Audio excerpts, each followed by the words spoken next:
Okay, I've never done pancake art before, so I'm gonna try it out here. And I figured I'll try it live and maybe share what I do well and what I don't do well, and we'll see what happens. So I'm just gonna start off with your typical pancake mix that is just add water. And I'm not supposed to open it from there. You see, I'm already messing up. Let's open it here. 2 cups of the mix, and then 1.5 cups of water. All right, 2 cups. So next I'll add 1.5 cups of water. That's probably good enough. And then I have a couple of other ideas. One is I have just a water bottle, and I thought I would poke a hole in the top because I could pour it over and squirt out the batter. I just have this big sort of industrial syringe thing. It's not pointy or anything. It's meant to hook like a tube on it or something for epoxies and things like that. But I think it's clean, and I think it'll be okay to use for my pancake art. You can see when I push on it, it goes all at once. So I don't know, we'll see if that works. But first I'll just start off with something simple just to give it a shot and try it out. So let's see how it goes. I'm gonna get a little bit of butter. I don't really know. I looked on YouTube to see what people have done, but I didn't do any research on how to do it. But the idea was that I just wanted to kind of see what I could figure out. I thought it might be more interesting than me looking up basically all the tricks to doing it just right and then just copying somebody else's technique. I'm not sure if this is going to be successful or a complete train wreck, and that's the beauty of doing it live. And while that's heating up, what I'm going to do is poke a hole in this, and I wanted to try things that were accessible to everybody at home because, you know, being remote this semester, a lot of people are not really having access to maker technology. You know, food and preparing food and creating food is a form of making, and so I thought this one might be a nice way that everybody can try participating in making stuff. So yeah, here's a little food maker creativity. So what I thought would be a good way to put a hole in this, if I had a drill and a drill bit, it would be easy to put a hole in it. Not everybody has access to a drill or a drill bit, but everybody has access probably to a wire coat hanger. And so the easiest way is to use some cutters and cut the coat hanger. And I realize that not everybody has wire cutters. So there's a piece of coat hanger.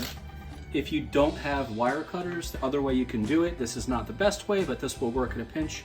I don't want to do it over the pan because in case anything flakes off, but if you basically take the wire and just bend it back and forth and back and forth, you'll feel it gets hot and it will eventually just break. You're basically fatiguing the metal, and a thin piece of metal like this, you can bend it back and forth and just break it off, and it's not going to be quite as clean, but for this purpose, it'll be perfectly fine. So you can always just use your hand. So yeah, I've got this piece of metal, and so what I'm going to do now is just take a lighter and go ahead and heat up the tip here.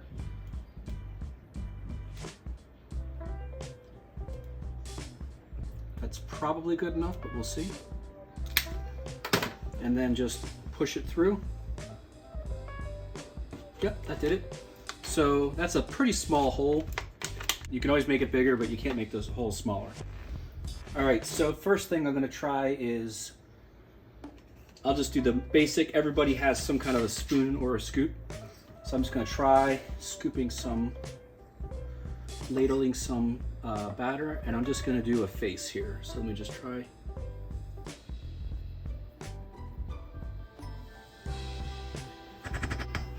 Already feel the difficulty in this. I mean, I've got drips, they're not the same size eyes.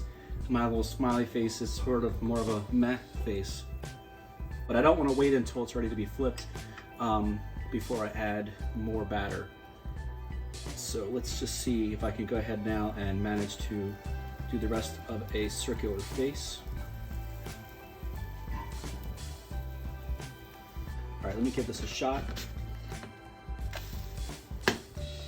All right, got a face. It's not the best, but we'll try it out. All right, pancake number 1 is done. The meh face. Set that aside. I'm gonna give this thing a try now and see how this works. Go ahead and let's see what I can do.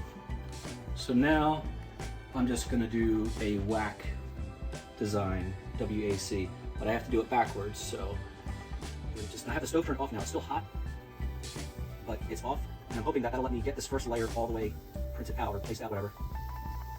Yeah, that W's a little bit too big. So I can make the ABS and also dripping. This is not easy.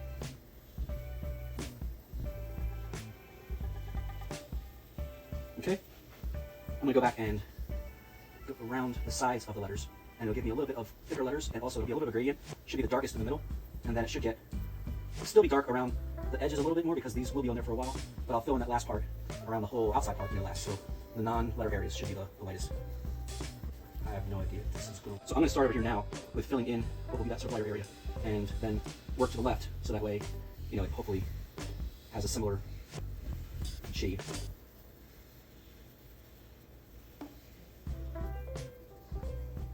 Fill a little bit because some of those areas were very thin. All right. Hey, look at that. Not too bad. All right, I think that's okay to come off. First one and second one. All right, let's move these aside. All right, so I'm gonna go for the goose logo this time. So I will try to make this one so that way when we flip it, it'll look like that. So there's my reference. I'll just set that here. Some more batter in. All right, so I'm gonna go ahead. This is now heated up. I just turned off the heat so that way it'll begin to solidify stuff, but it won't just overcook it, hopefully. Get that air bubble out of there. Okay. Good to go. All right, so there's my design. Let me get this where you can see it. I guess I'll start up by the head.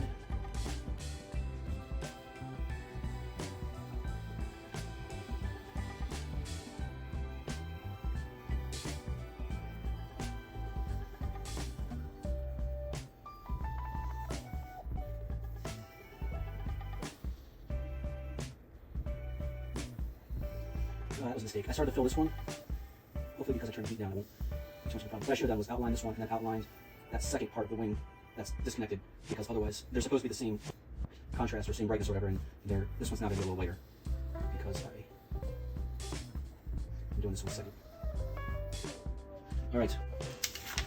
It's close, maybe, ish. So now I'm going to do the whole perimeter.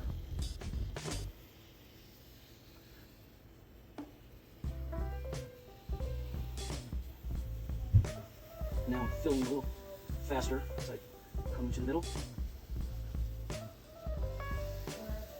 Yeah, so unfortunately the areas where it's pulling away, the batter is going to go underneath like the wings and stuff and kind of cover up the dark area that I previously did. So that's not really what I want. For the details, it's going to actually mess up my details a little bit. But let's try that. And now I'm just going to wait for that to cook. It's a little bit wet here in some places, but I think it's going to start burning soon.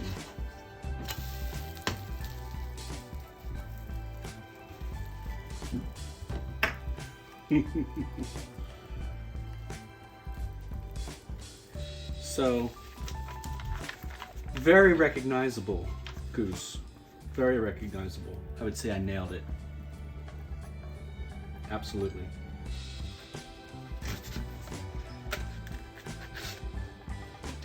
Normally I don't use a paper plate for every pancake, but you know, I have to be able to like showcase them here. So I don't even know why I'm bothering to try this one, because this is way beyond my skill level. I mean, I could barely make a goose with an outline look goose-like. I don't think this guy's gonna, Gus is not gonna look very Gus-like, but I'll give it a shot.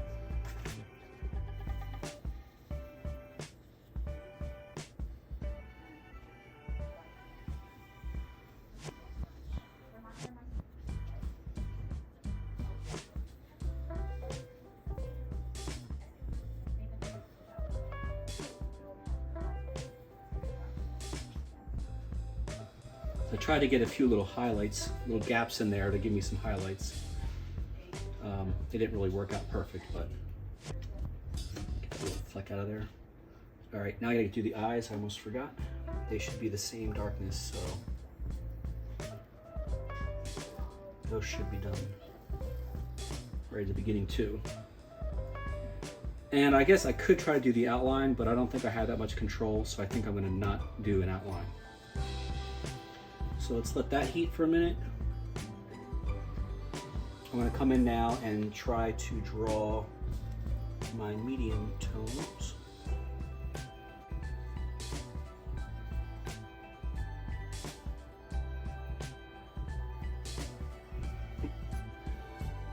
Sorry, Gus, you're a little bit mutated.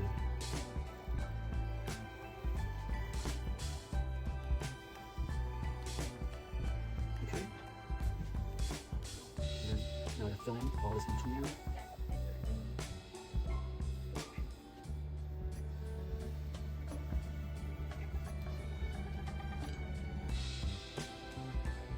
Okay, I'm turning back off the heat again because at this point it'll start cooling down and the original area is still darkening.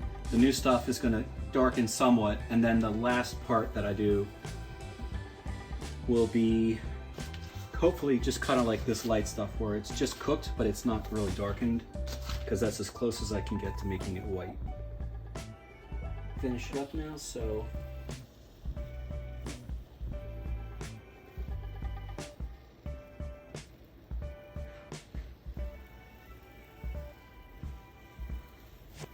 there's that light area, and I got some little highlight areas to fill in. Got the two eyes to fill in, a little bit out here, and I think that's it. Oh, and I guess I was supposed to do a neck, wasn't I? No, it's a little late, but I'll add in a light color in the neck, even though it's not light, but just so he's not a floating head. All right. Okay, so I'll flip this around, and I'm gonna go ahead and try to flip over Gus. What do you think? Here, I'll do this way so you can see the bigger head. Did I nail it? Maybe? Mutated Gus?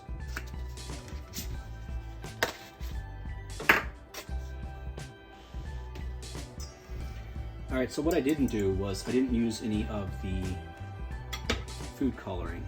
So maybe what I'll do is, let me take this out. This is easier to control, so I'm gonna use the food coloring in this one in case I make a mess, in case this makes a mess.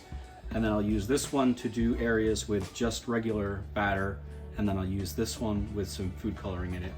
So what I'll do is I'll put this back. So I'm gonna use this funnel and try to get some batter in there.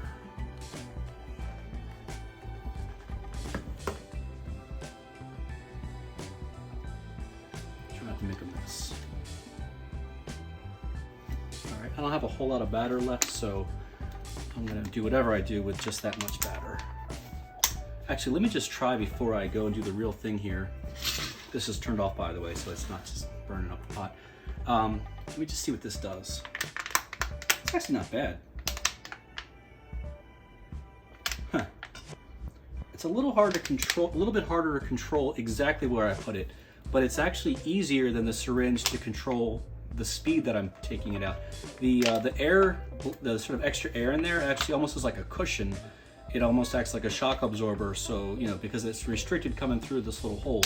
So it makes it come out at a really even pace. Whereas with this one, because the plunger tends to like hang up and want to do little jumps, it's like harder to like really slowly kind of consistently push it.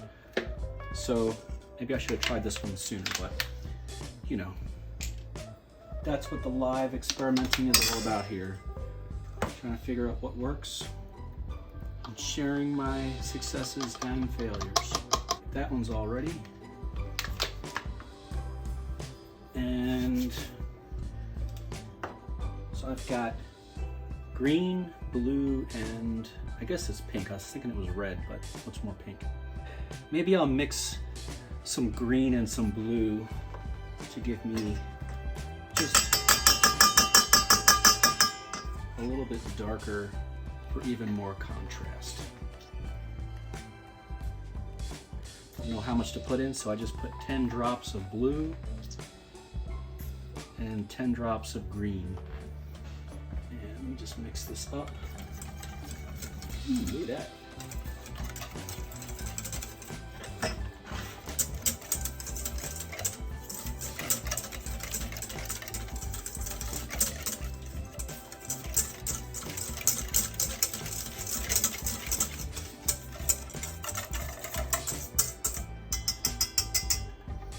Managed to not get it all over my shirt. All right, so now, how can I prop this up? I want to kind of collect it all on one side so that way I can, because there's not a ton left in there.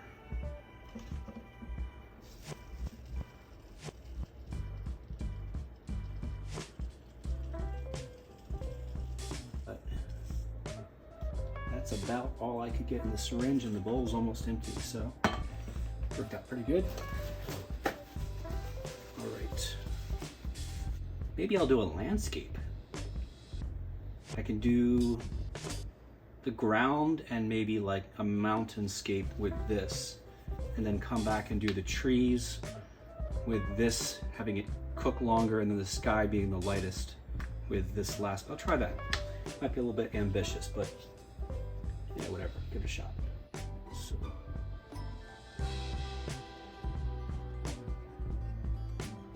yeah, I can already tell this is. It's helped. I didn't really plan on exactly what my landscape was going to look like first.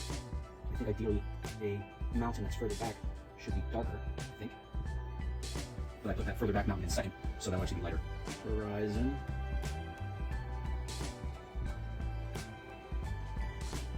Now my further back mountain, which should be darker, would get filled in before my foreground mountain. You know, because when you have mountains that size, it's easy to see individual trees. That totally makes sense from a scale standpoint. Not really, but you know. Making this up as I go along here.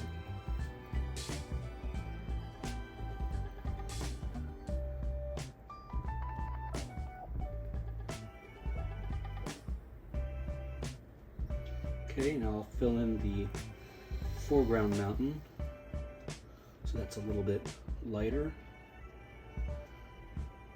And maybe I will use, since I have a lot of this green, I'm just going to follow the perimeter of the pan and make the frame of the rest of this sort of picture.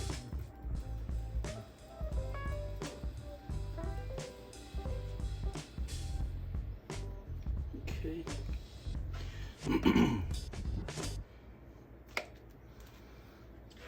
And I guess I'll make the water next. Maybe I should start to wrap it up now, because it's cooking faster than it was in the beginning. These little trees are curling up, so when I go to pour out this sky, it's going to fill in behind the trees, unfortunately. So let me see if I can. Oops, I was trying to see if I could spray it down in a way that it would, like, the tree would block it, but nah, it's just filming around it. And I ended up, in trying that, I ended up making more of a splatty mess. So that was a technique that you don't want to copy if you try this on your own. All right.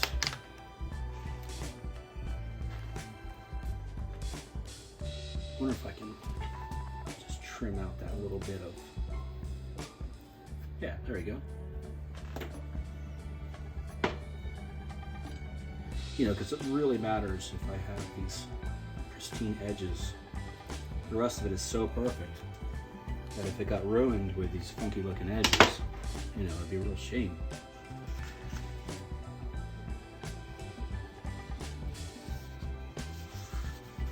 I had to look at this one pretty hard for a second there to remember what it was because it was sitting like this on my counter.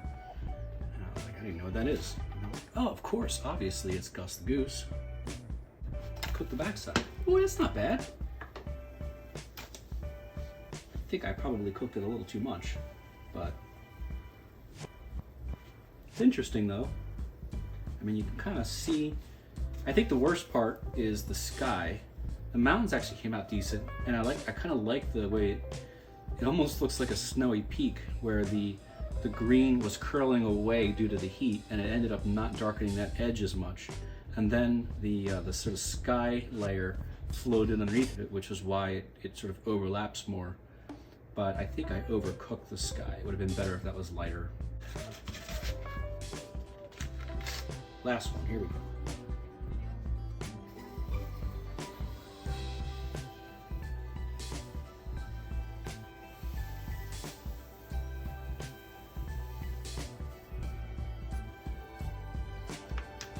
So since I'm using a tinted batter for the color, I don't really need to let it cook so much to get color that way. And so I'm just going to go ahead and add this now because I'm afraid that those thin little sections are going to curl up in all those swirls and make it hard to get the definition in that.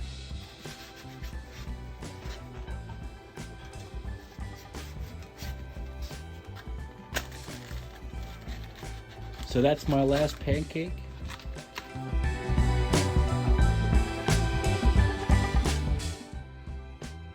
Thank you for joining me on this discovery adventure in pancake art and learning a little bit of what to do and a whole lot of what to not do.